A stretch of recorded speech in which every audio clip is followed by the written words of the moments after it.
દ્વાર સુધી આવ્યો છું મારા નાથ. અરે ભક્તરાજ, તમે છેક દ્વારકા સુધી આવ્યા છો તો તમને ખાલી હાથ નહીં જવા દો. પહેલા યમનડાળીના પુષ્પાલુ તમે સ્વીકાર કરો. ભલે મારા નાથ.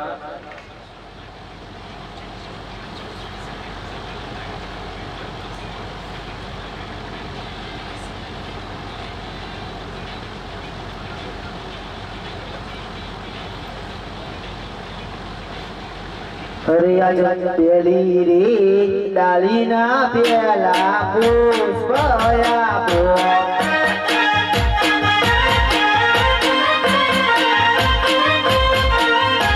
સેવાય ને કરો નવ નવ માસ. આજ પેલી રે ડાળીના પેલા પુષ્પ આપો.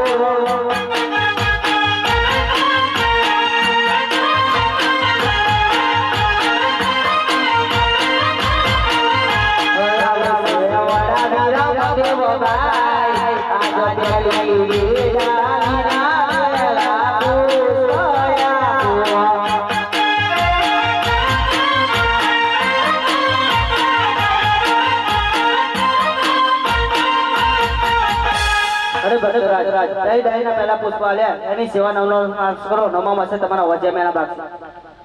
અરે મારા નાથ, આ તો મારા સ્વાર્થની વાત પૂરી થઈ છે, હજુ પરમારથની વાત અધૂરી છે વાલા. અરે ભક્તરાજ, જો તમારે મારા જેવો પુત્ર જોઈતો હોય ને તો તમારે મને જમણા હાથના વચન આપવા પડશે. ભલે, હું અજમાજી તમને વચન આપું છું. અરે ભક્તરાજ, જ્યારે જ્યારે મારે 54 વર્ષ ને 52 દિવસ થાય ત્યારે તમારે મને હસતા મુખે સમાધિ આપવી પડશે. અરે કેવી વાત કરો છો વાલા, હજુ તો મારી પકડાની ધરતી પર તમારા પધરામણા નહીં થયા તા પહેલા તો મને તમે સમાધિની વાતો કરો છો. અરે ભક્તરાજ, જે સત્ય છે એ જ જણાવું છું. ભલે પ્રભુ, તમે મારા પરમાત્મા છે ને હું તમારો દાસ છું. આપણી બેની વચ્ચે પરમાત્મા અને દાસનો સંબંધ રહેશે અને તમને હસતા મુખે વિદાય આપી. તો લો બીજા યમડાઈના પુષ્પાલુ તમે સ્વીકાર કરો.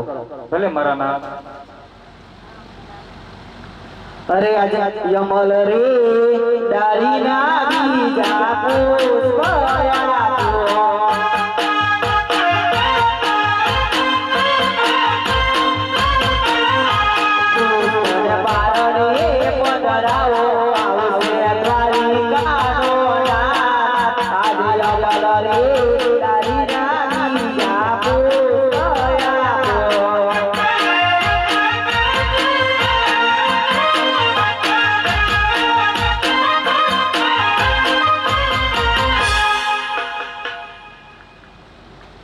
અરે પ્રભુ, આ યમનડાળીના 2 પુષ્પ આપ્યા છે.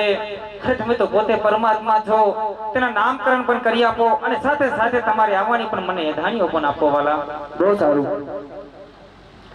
એવા રાખજો રે રાખજો, વીર મદેવ એવા નામ જો.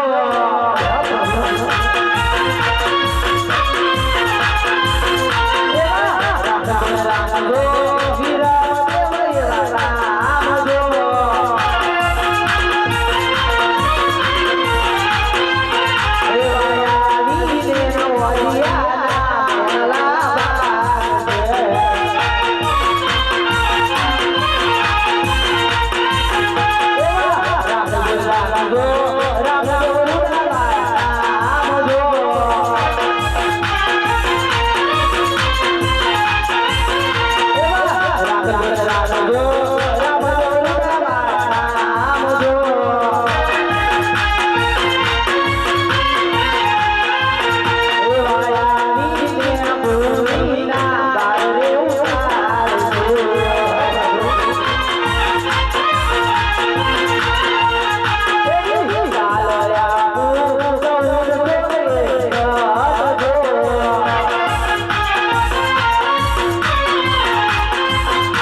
અરે ભક્તરાજ હા પ્રભુ.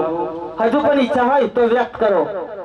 અરે બસ વાલા, ઘણું સુખ તારા પ્રતાપે છે, રાજ છે, પાટ છે, એક સવાશેર માટેની ખોટ હતી એ પણ તમે પૂરી કરી દીધી.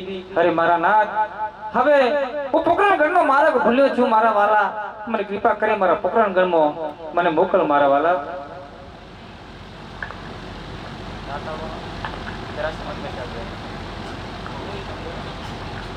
અરે પ્રભુ, અરે આટલા સુધી આવ્યો છું તો દિલમાં એક ઉમળકો છે, મારે તમારી રાસલીલા જોવી છે. તો વિરાજમાન થાવ, હું થોડી દેરમાં જ ચાલુ કરાવું.